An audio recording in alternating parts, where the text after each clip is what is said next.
Ok, rap futuristico. Rap futuristico.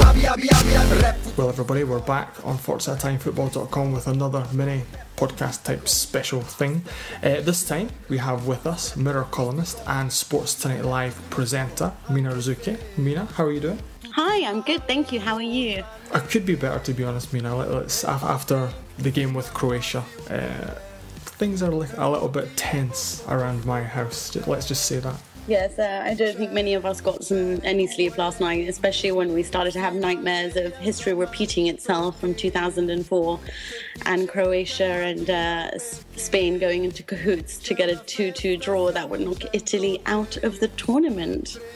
No, Mina, let's not put things like that out there. I mean, the Croatia and Spain are two professional footballing sides that would never think about I would say fixing a result, but obviously being this is an Italian football kind of thing, we don't do anything like that here at all. Well, you know what, I've said this before, I think it would be a fabulous headline to have, match fixing Italy, dumped out of the competition by indeed match fixing. But I do think that Spain would worry about compromising their journey to the final by having that sort of lingering doubt that maybe they did fix a match with Croatia or played for a draw or just didn't really put all their efforts in. And for the history of their nation, that's not saying that Croatia won't also play to win, but for the history of the nation and them going forward and their reputation, it doesn't make sense.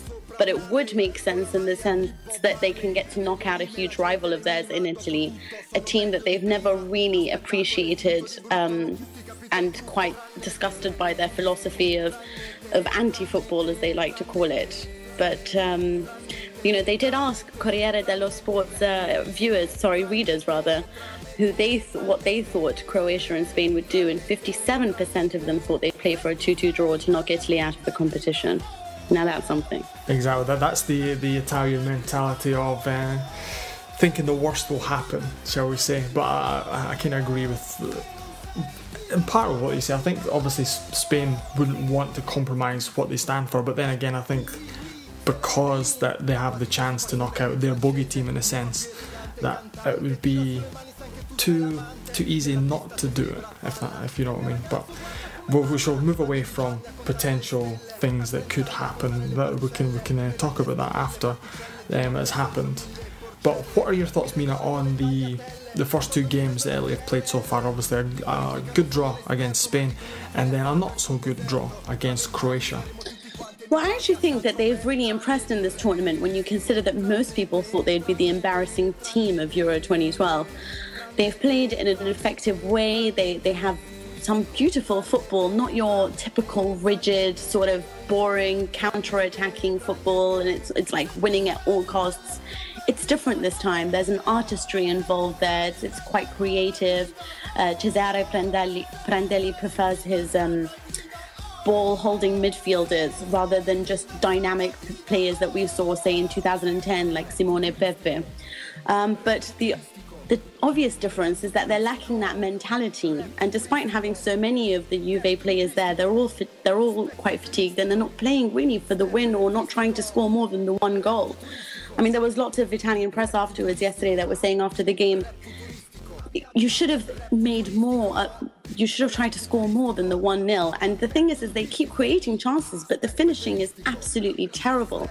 And I don't know whether that's a sense of there's no more talent up top or there's no agreement necessarily with Balotelli and Cassano, although I think there is. But it's a case of Italy sort of getting the 1-0 and sitting back a little, taking time to relax and recover their state at the moment. And that's bringing them so much trouble at the moment because they don't have the energy to keep playing for 90 minutes. So they need to score quite a few if that's the attitude they have going into the second half. We'll go into the game against Croatia. The first half, Italy were pretty good, created some good chances. Obviously, a magnificent Pirlo free kick gave the Azzurri the lead. But then in the second half, it kind of all fell apart. And I don't know if they crumbled under the pressure or just Croatia kind of moved up a gear. But what were your thoughts on the way Italy played in that game?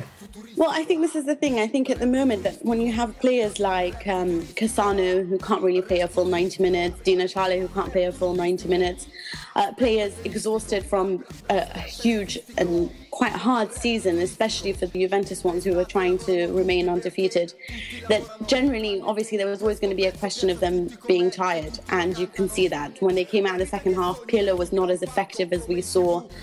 Croatia's tactics changed in the sense that Mandzukic was played in a deeper role. Luka Modric was moved out further to the wings. They started to press more. They started to apply pressure onto Italy. And they started imposing their physical strength, which is obviously the difference between those two. They are a much fitter side than the Italians are.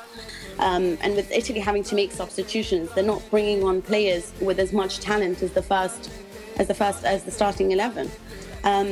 I also take issue with the fact that Riccardo Montolivo was brought on when Thiago Motta was taken off, when I thought that perhaps Giaccherini should have been taken off.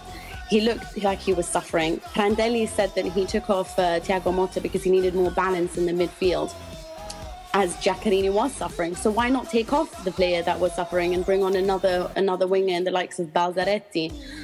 This didn't make any sense to me whatsoever. I also thought that if you did want to balance the midfield, it would probably have been better to bring on a centre-back in Angelo Ogbonna and then move on Daniele De Rossi to midfield, take full advantage of all his capability in that role.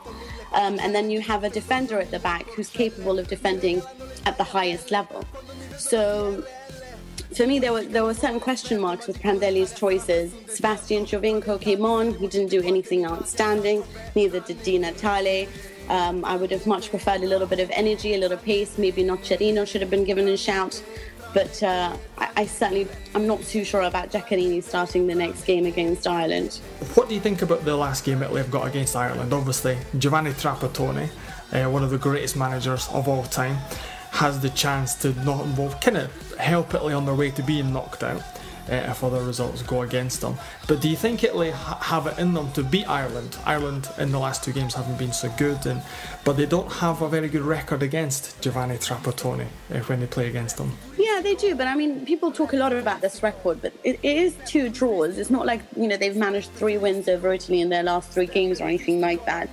It is somewhat a special game for Prandelli, who sort of learnt under Giovanni Trapattoni at Juventus. And there is somewhat of a psychological element there, whether or not he can perform against the man who taught him so much. But I do think that this won't be a very difficult game for Italy, unless psychologically they become undone because of all the pressure. And they're not a team that usually doesn't perform under pressure. So in terms of midfield, Ireland is very easily outrun. They're easily outdone on pace. They don't really know how to keep something. They haven't proved to be a very disciplined side so far in the Euros.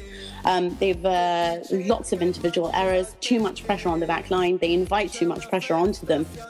So I think with the Italian midfield and the fact that they love to pass the ball, they're very fluent attacking-wise. They have talent in Thiago Motta, Andrea Pirlo, Daniele. Like, so many of them know how to pass the ball brilliantly that it's going to be very hard for Ireland to catch up to them. They're going to be without possession for much of the game, so they're going to be exhausted. And if they bring on sort of great substitutes, Italy, towards the end, that's especially when they can get something, other than the fact that Ireland seems to concede always in the first 5 minutes of each half.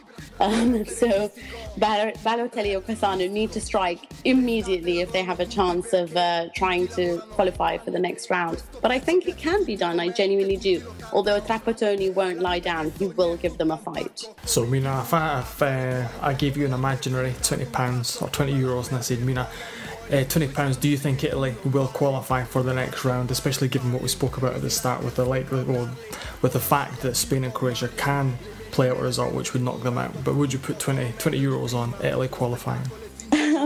If their fate was there in their own hands, then yes, for sure. But considering the fact that betting odds have been slashed when it comes on 2-2 for Croatia-Spain, they're not even, you don't even make that much money anymore if you bid on that. So I'm thinking, no, I wouldn't bid on them qualifying, no. I'm pessimistic about their chances. Well, hopefully we will be celebrating after the Ireland game, but regardless of what happens, hopefully we'll get to speak to you after that and see what you thought about everything that went on. Yeah, of course, I'd love to.